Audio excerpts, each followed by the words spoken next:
2024 लोकसभा चुनाव में महागठबंधन के प्रमुख दल राजद का प्रदर्शन आशा के अनुरूप नहीं रहा।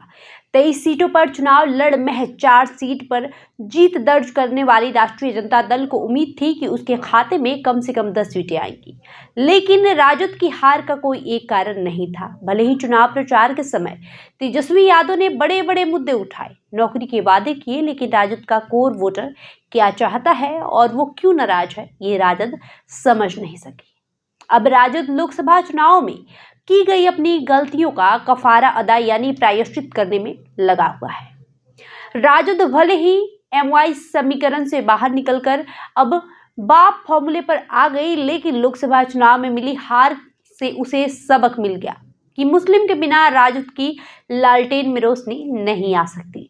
लोकसभा चुनाव में टिकट बंटवारे के समय राजद ने मुस्लिमों की पूरी अनदेखी की, यहाँ तक कि सिवान में भी राजद दिवंगत मोहम्मद शहाबुद्दीन की पत्नी हिना साहब को नहीं मना सकी और वो निर्दलीय चुनाव लड़कर राजद का ही खेल खराब कर दी। इस कड़ी में राजद ने एक ही गलती नहीं की, पप्पू यादव को भी नजरअंदाज कर लालू यादव ने अपना ही नुकसान किया। पूर्णिया सीट पर पप्पू यादव की स्थिति मजबूत थी। सीट बंटवारे में ये सीट राजद के हिस्से में आई, जबकि पप्पू यादव कांग्रेस के टिकट पर यहां से चुनाव लड़ना चाहते थे। राजद ने आनन फानन में बिना सहयोगी दलों से चर्चा किए ये सीट जदयू से राजद में शामिल हुई बीमा भारती को दे दी।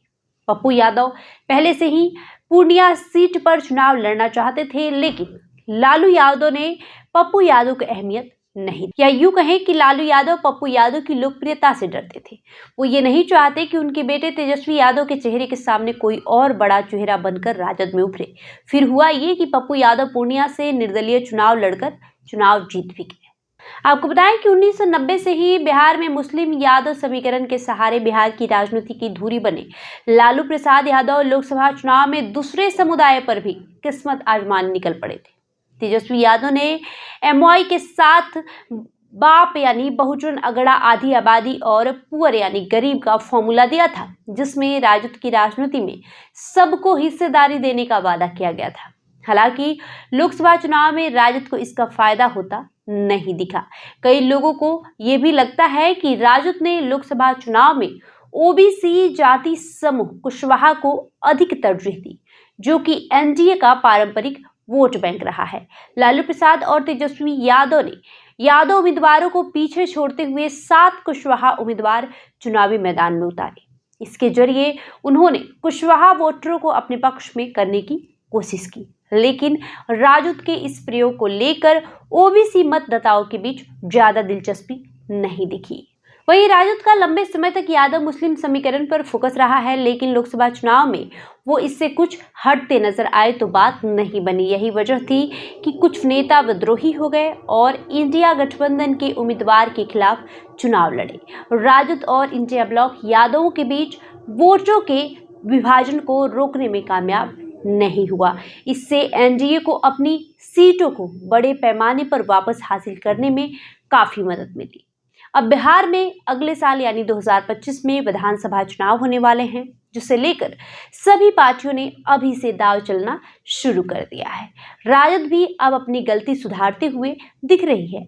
लालू प्रसाद यादव और तेजस्वी यादव ने शहाबुद्दीन की पत्नी हिना साहब और उनके बेटे उसामा को राजद की सदस्यता दिलाई है और माना जा रहा है कि राजद उसामा को आगामी विधानसभा चुनाव में टिकट दे सकती है, क्योंकि उनकी मां और पिता दोनों ही राजद से जुड़े रहे हैं। लालू प्रसाद यादव और दिवंगत नेता शहाबुद्दीन के रिश्ते बेहद अच्छे थे, लेकिन पूर्व सांसद के निधन के बाद दोनों ही परिवारों में काफी दूरी आ गई थी।